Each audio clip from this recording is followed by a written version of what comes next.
बिस्मिल्लाहिर्रहमानिर्रहीम dear students. तो first of all you are very much welcome, warmly welcome on the platform of इंजीकॉन। Today we will discuss the next chapter which is very important regarding guarantee test. और ये मैंने अभी इसलिए पहले से इसको लिख लिया ताकि आपको ये सारी चीज़ें जो हैं ये क्लियर भी हों। हमारे पास टाइम शॉर्ट है और इसको हमने कवर करना है। तो सबसे पहले ये चैप्टर हमारा है वो है जेनेटिक्स का। Genetics you know it's a branch of biology which deal with heredity and variations. Heredity क्या होती है? It is a simply transfer of characters from one organism to another organism, mean from parents to their offsprings. और इसमें variations भी आपको population में मिलती हैं। Mean none of the two individuals are alike. दो ऑर्गेनिज्म एक दूसरे से बहुत मुख्तलिफ होते हैं और ये पॉपुलेशन के अंदर इंडिविजुअल्स में जो आपको डिफरेंसेस नज़र आते हैं, these differences are collectively called variations. तो अगर दो ऑर्गेनिज्म के दरमियान में सिमिलरिटी है, मैं दोबारा क्लियर कर दूं आपको, एक्सक्लूडिंग द एनवायरमेंटल फैक्टर्स। अगर दो ऑर्गेनिज्म के दरमियान में सिमिलरिटी है तो जीन्स की वजह से है, और उनमें अगर वेरिएशंस हैं तो वो भी किस वजह से है? जीन्स की वजह से। तो जेनेटिक्स बायो की वो ब्रांच है जो कि इसके साथ डील करती है कि पॉपुलेशन में डिफरेंसेस क्यों आते हैं और जो सिमिलरिटीज़ होती हैं वो क्यों होती हैं।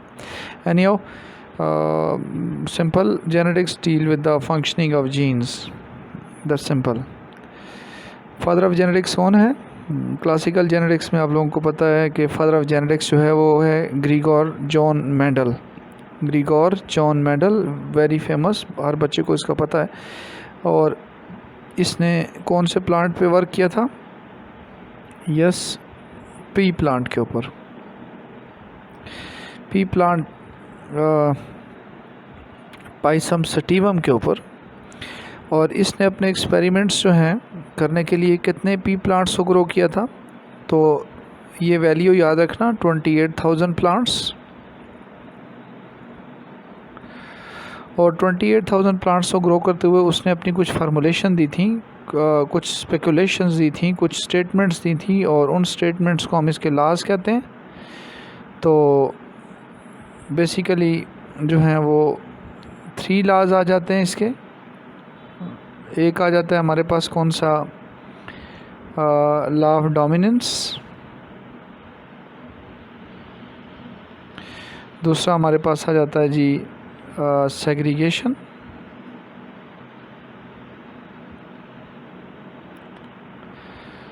और तीसरा हमारे पास आ जाता है जी law of independent assortment. Independent assortment. छोटी छोटी चीज़ें आपने साथ में यहीं पे नोट करनी है। ये जो लॉ ऑफ सेग्रीगेशन और ये जो डोमिनेंस है, इसमें उसने एक ही कैरेक्टर को स्टडी किया था, यानी कि इसको हम देखें तो अप टू F1 जनरेशन जो है ये वही लॉ है, मोनोहाइब्रिड क्रॉस वाला। और F1 टू F2 जनरेशन जो है वो क्या है? Law of segregation. मैं समझाऊंगा, अगर आपको समझ में नहीं आती तो कोई इशू नहीं है। मैंने आपको हर वक्त यही कहा है कि अगर कोई भी इशू आपको है तो आप लेक्चर के एंड के ऊपर आप कमेंट्स कर सकते हैं। I am here to address all of your queries. तो अप टू F1 जनरेशन जो है वो डोमिनेंस इसलिए कि उसमें हम कहते हैं कि जब हम एक कैरेक्टर के लिए एक इंडिविजुअल को हेटेरोजाइगस बनाते हैं तो उसमें एक अलील जो है वो डोमिनेंट हो जाता है और दूसरा अलील जो होता है उसका इफेक्ट कोई भी नहीं होता। इसको हम रिसेसिव कहते हैं। सेग्रीगेशन में देखें, F2 जनरेशन में जब F1 जनरेशन की जो इंडिविजुअल हैं उनमें जब गमीट्स फॉर्मेशन हो रही होती है तो जो दो अलील F1 जनरेशन में इकट्ठे रहे थे, F2 जनरेशन में वो सेग्रीगेट हो जाते हैं, सेपरेट हो जाते हैं। तो ये क्या है जी? ये हमारे पास आ जाता है मोनोहाइब्रिड क्रॉस। मोनोहाइब्रिड क्रॉस, इसे मोनोहाइब्रिड क्रॉस क्यों कहते हैं? क्योंकि हम इसमें F1 इंडिविजुअल को हाइब्रिड बनाते हैं for one character, for one trait. फिर उसके बाद लॉ ऑफ इंडिपेंडेंट असार्टमेंट है। इसमें हम ये कहते हैं कि दो डिफरेंट जीन के जो अलील हैं वो एक दूसरे से इंडिपेंडेंटली असार्ट करते हैं। तो दो डिफरेंट कैरेक्टर के दो डिफरेंट जीन्स की ये बात हो रही है, तो ये हमारे पास आता है डाई हाइब्रिड। डाई हाइब्रिड क्यों कहते हैं इसको डाई हाइब्रिड? इसलिए डाई हाइब्रिड कह रहे हैं क्योंकि हम एक इंडिविजुअल को F1 जनरेशन में हाइब्रिड बनाते हैं दो कैरेक्टर के लिए। तो डाई का मतलब 2 होता है, इसलिए इसको कहा जाता है डाई हाइब्रिड। और जब एक इंडिविजुअल को F1 जनरेशन में दो डिफरेंट जीन्स के लिए यानी दो डिफरेंट कैरेक्टर के लिए हम हाइब्रिड बनाते हैं, तो जब उसके गेमीट्स बनते हैं तो हम ये चीज़ देखते हैं कि ये जीन जो F1 जनरेशन में 7 थे, F2 जनरेशन के अंदर जो हैं वो एक दूसरे से इंडिपेंडेंटली असार्ट हो जाते हैं, इसलिए इसे कहा जाता है law of independent assortment. This is actually initial introduction, you will get the whole what I am talking about, don't worry. अच्छा, तो फादर ऑफ जेनेटिक्स कौन सा है? ग्रीगोर जॉन मेंडल, और इसने पाइसम सेटिवम यानी कि पी प्लांट के ऊपर वर्क किया था। और अपने एक्सपेरिमेंट के दौरान उसने कितने प्लांट्स को ग्रो किया था? 28,000। और पी प्लांट में नंबर ऑफ़ क्रोमोसोम कितने होते हैं? 14 क्रोमोसोम यानी 7 पेयर्स। 14 क्रोमोसोम्स होते हैं इसके अंदर। और ये प्लांट जो होता है ये हर्माफ्रोडाइट होता है, यानी इसमें मेल और फीमेल दोनों पार्ट होते हैं एक फूल के अंदर, यानी स्टेमन भी होता है और कार्पल भी होता है। और इस बंदे ने पी प्लांट के कितने कैरेक्टर को अलग अलग स्टडी किया था? 7 कैरेक्टर की। ये आपको रट्टे मारने पड़ेंगे, मतलब ये पॉइंट्स हैं जो कि थ्योरी के टॉपिक से निकाले जाते हैं और ये पॉइंट्स आपको रट्टे मारने पड़ते हैं। तो 14 क्रोमोसोम्स आते हैं। फिर उसके बाद number of character study bye Mendel 7 character, और दैट्स इट। फिर उसके बाद मेंडल जो था वो जीन की टर्म यूज़ नहीं करता था, अक्सर वो पेयर फैक्टर के वर्ड यूज़ करता था, पेयर फैक्टर्स या एलिमेंटीन की टर्म यूज़ करता था। एलिमेंटीन एक्चुअली कोरेंस का है, लेकिन आपकी बुक के अंदर लिखा हुआ है कि Mendel use the term elementins for the gene. तो आपने ये ज़रूर ज़हन में रखना है कि the elementins of Mendels are nowadays known as elementins of Mendels are nowadays known as genes will be the right option. Gene उसका राइट ऑप्शन होगा। ये एक क्वेश्चन रिपीटेडली आता है आपके टेस्ट में, the term gene was coined bye. शुरू में ये सिर्फ पंजाब बोर्ड की बुक में दिया हुआ था, और अभी जो आपका रिवाइज कोर्स है आपके केपी के बोर्ड में भी ये चीज़ गिवन है, the term gene was coined bye Johnson. ये अगले चैप्टर का है लेकिन इसी के साथ रिलेटेड है, तो एमसीक्यूज़ यहाँ से हमें करना पड़ेगा। हमने अभी ये बात की है कि भाई इनहेरिटेंस क्या होती है? It's actually transfer of character from parents to their offsprings. तो ये जो कैरेक्टर मतलब जीन, हमारे कैरेक्टर को कंट्रोल कौन कर रहा होता है? जीन्स कंट्रोल करते हैं। तो heritable character called as trait. याद रखना ट्रेट क्या होता है? ट्रेट, ये ट्रेट का आप लिखेंगे हेरिटेबल कैरेक्टर, यानी कि वो कैरेक्टर जो कि पेरेंट्स से ऑफस्प्रिंग में ट्रांसफ़र हो सके उसको हम कहते हैं ट्रेट, हेरिटेबल कैरेक्टर। तो ये जो जीन्स होते हैं कहाँ पे पाए जाते हैं? क्रोमोसोम्स के ऊपर, यानी कि there is a parallel behaviour between genes and chromosomes. एक हैप्लॉइड सेल के अंदर एक क्रोमोसोम की एक कॉपी होती है, इसी तरह से एक हैप्लॉइड सेल के अंदर एक जीन की भी एक कॉपी होती है। जबकि एक डिप्लॉइड सेल जो होता है उसमें एक क्रोमोसोम की 2 कॉपीज़ होती हैं और एक जीन की भी 2 कॉपीज़ होती हैं एक डिप्लॉइड सेल के अंदर। मियोसिस के दौरान जब सेग्रीगेशन हो रही होती है तो जिस तरह से क्रोमोसोम सेपरेट हो रहे होते हैं तो जीन की कॉपीज़ जो होती हैं वो भी सेपरेट हो रही होती हैं।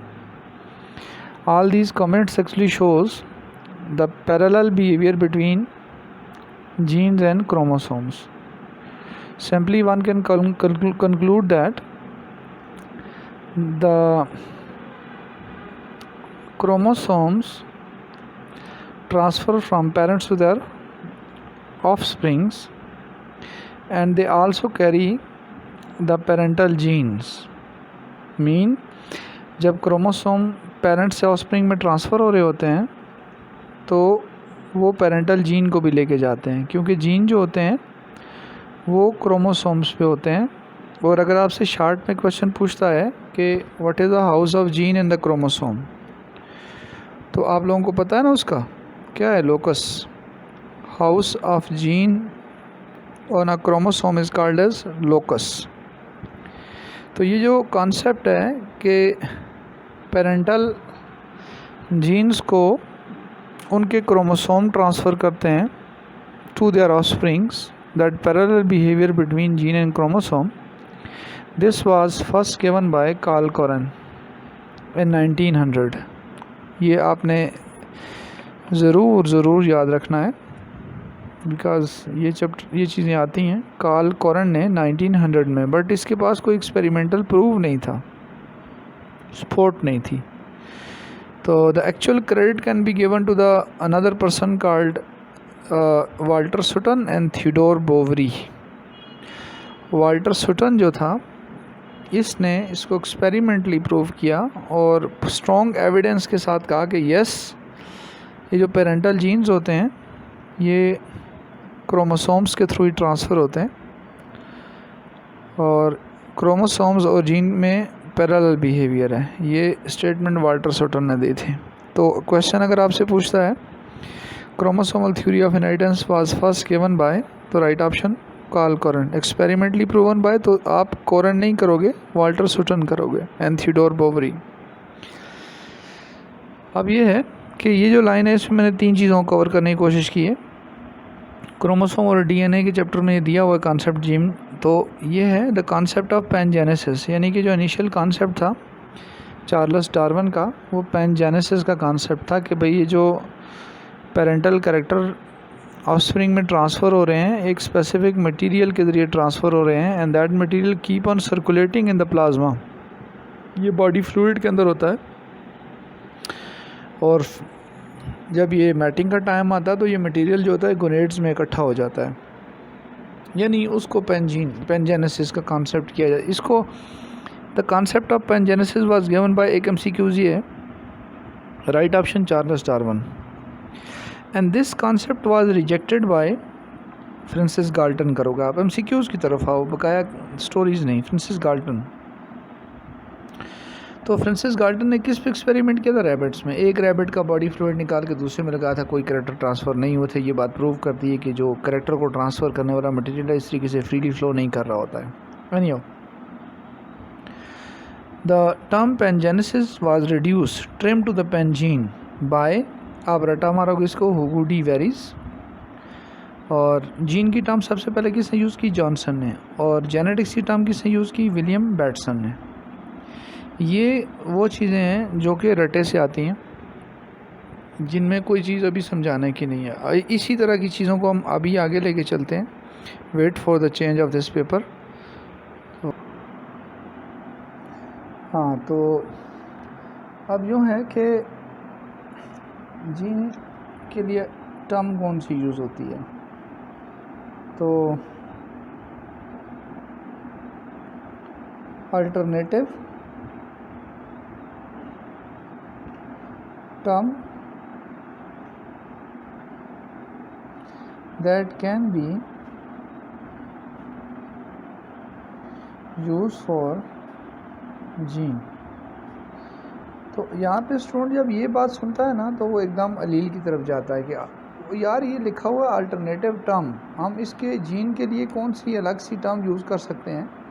वो लिखा होता है अल्टरनेटिव फॉर्म, यानी जीन की अल्टर की हुई फॉर्म क्या होती है। यहाँ पे लिखा हुआ नाम, उसका क्या हम दूसरा लेंगे, जीन के लिए हम कौन सा वर्ड यूज़ करेंगे, तो उसका राइट ऑप्शन है सिस्ट्रॉन।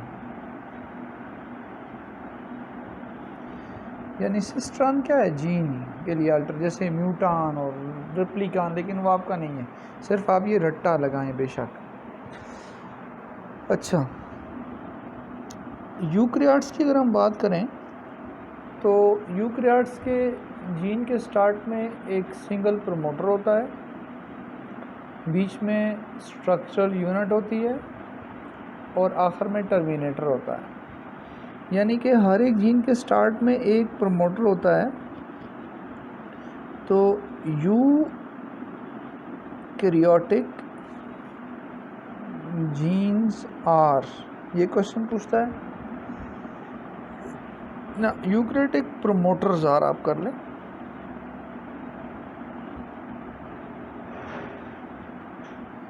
उसका राइट ऑप्शन आपके पास जो होगा वो होगा मोनोसिस्ट्रॉनिक।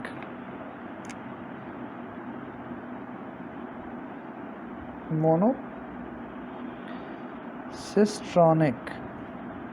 मैं समझाता हूँ।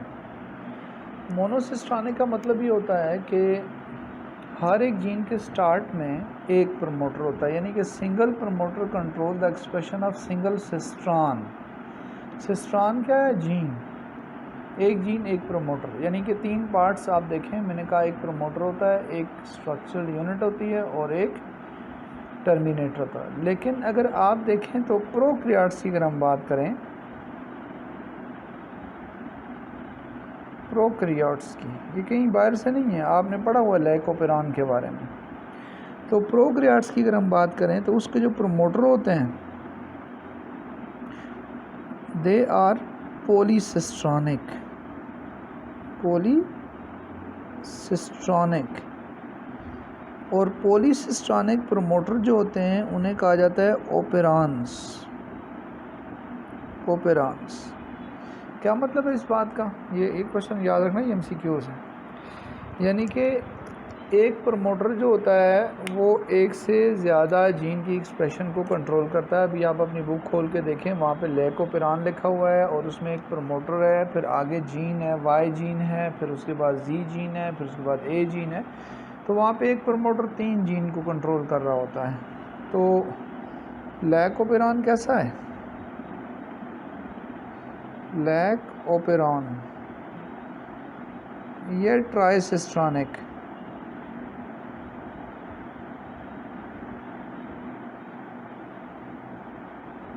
तीन जीन को कंट्रोल कर रहा है एक प्रमोटर। तो एक होता है ट्रिप्टोफैन का ओपेरॉन, ट्रिप्टोपेरॉन उसे हम कहते हैं, ट्रिप्टोफैन। आपको अमीनो एसिड का पता है, ट्रिप्टोपेरॉन।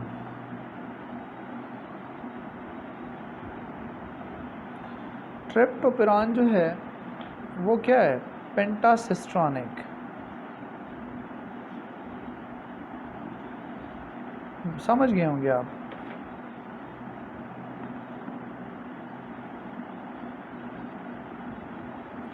पेंटासिस्ट्रॉनिक मीन कि वो एक ओपेरॉन जो है, एक प्रमोटर जो है वो 5 जीन की एक्सप्रेशन को कंट्रोल कर रहा होता है। कौन से जीन है इसके साथ अब कोई कंसर्न नहीं है।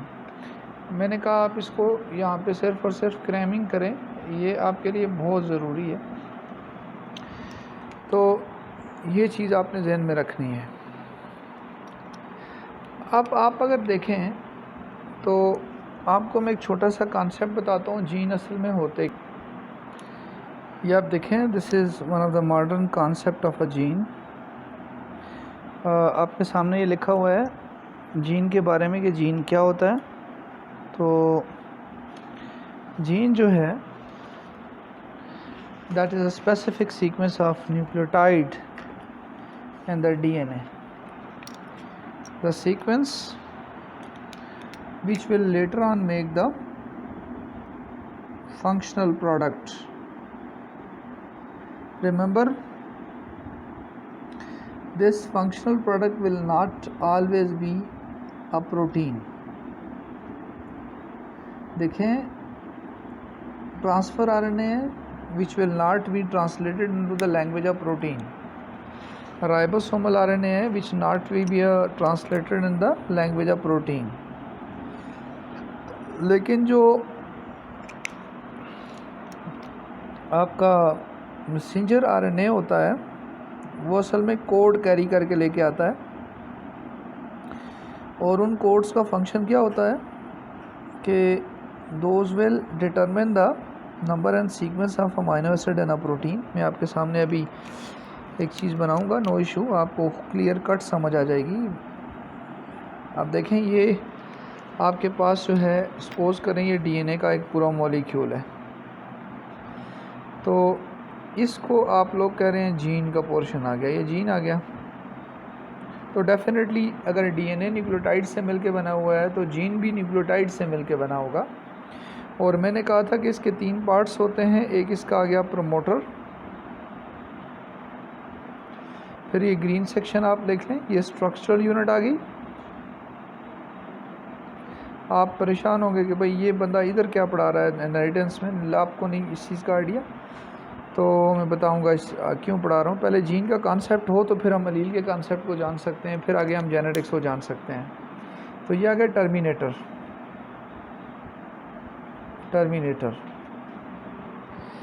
ये ORF से कहते हैं ये पोर्शन जो है, ओपन रीडिंग फ्रेम। खैर उसको छोड़ें आप। तो ये जो स्ट्रक्चरल यूनिट है आप देखिए 3 पार्ट कौन से हैं, प्रोमोटर है, स्ट्रक्चरल यूनिट है और टर्मिनेटर। एंटीटेस्ट की बात करें तो वो इतना मुश्किल चीज़ें नहीं पूछता, वो सिंपल ये पूछता है कि between the promoter and terminator is, उसका राइट ऑप्शन क्या है, स्ट्रक्चरल यूनिट है। और फिर उसके बाद अगर हम बात करें structural unit of that guy, अगर हम यूकैरियोट्स की बात करें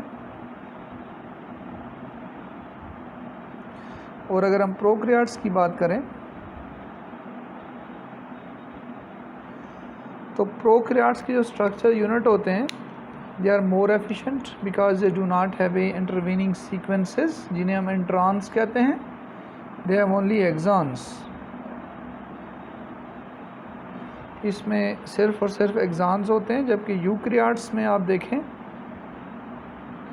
तो एक्सॉन्स भी होते हैं, ठीक है, और फिर एंट्रॉन्स भी होते हैं, exons and introns. They are code for amino acid, मतलब आप ये कोड्स कर लें। और एंट्रॉन जो होती है स्पेसिफिक सेट ऑफ न्यूक्लियोटाइड होती है, इसकी स्पेसिफिक आ जाती है, बिगनिंग आ जाती है, ब्रांच पॉइंट आ जाता है, मिड पॉइंट और स्पेसिफिक एंड आता है। तो बस आप यूँ समझ लें, नो कोड्स। बाकी बातें इंशाल्लाह फिर कभी देखेंगे। तो ये जो एक्सॉन्स हैं they are code for amino acids, और एंट्रॉन जो होते हैं कोड नहीं होते हैं। तो इसका मतलब ये हुआ कि ट्रांसक्रिप्शन होने के बाद यूकैरियोटिक मैसेंजर आरएनए के अंदर से इन एंट्रॉन को रिमूव होना पड़ता है। And you know this removal of intron is called RNA splicing. RNA splicing, इसको आरएनए स्प्लाइसिंग कहते हैं। क्या होती है RNA splicing? RNA splicing is removal of introns from the RNA. Messenger RNA के अंदर से एंट्रॉन के रिमूवल को आरएनए स्प्लाइसिंग कहते हैं।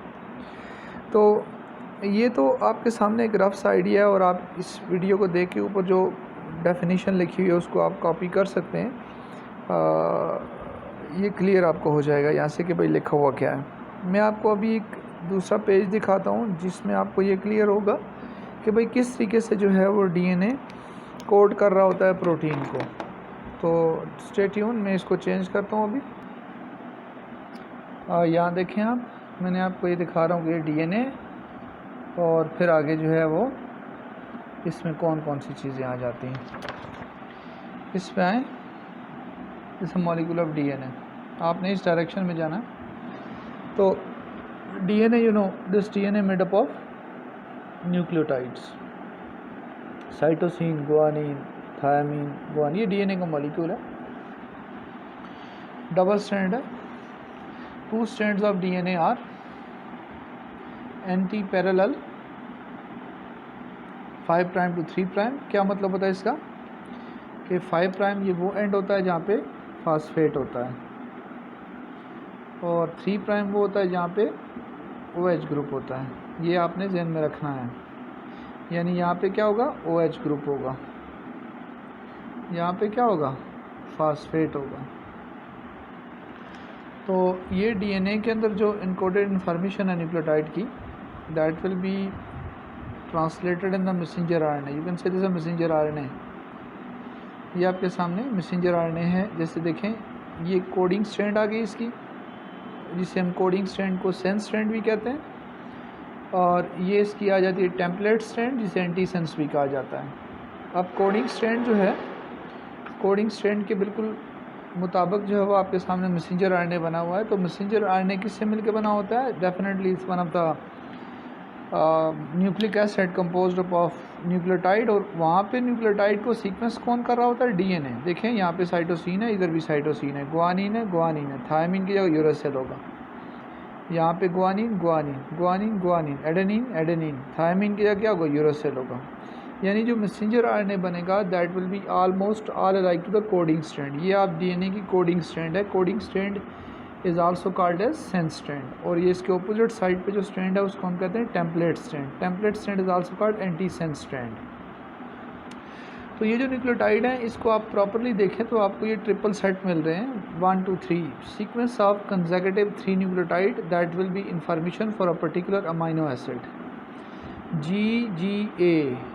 This is the set of 3 nucleotide GGA, and this is one of the code, and this is the code for the glycine। अच्छा, tyrosine, UAC, ACU, threonine, UUU, phenylalanine, alanine, GCC, GUU, valine, and so and so far। अब आप देखें ये serine का आ गया। अगर इस sequence के अंदर अगर हम कोई चेंज करते हैं तो क्या चेंज हो जाता है? अमाइनो एसिड की टाइप चेंज हो जाती है। जैसे आप लोग फर्स्ट ईयर में आपको पढ़ाया गया होगा कि जो सिकल सेल एनीमिया होता है उसमें पॉइंट म्यूटेशन होती है और थायमीन की जगह आ जाता है एडेनिन।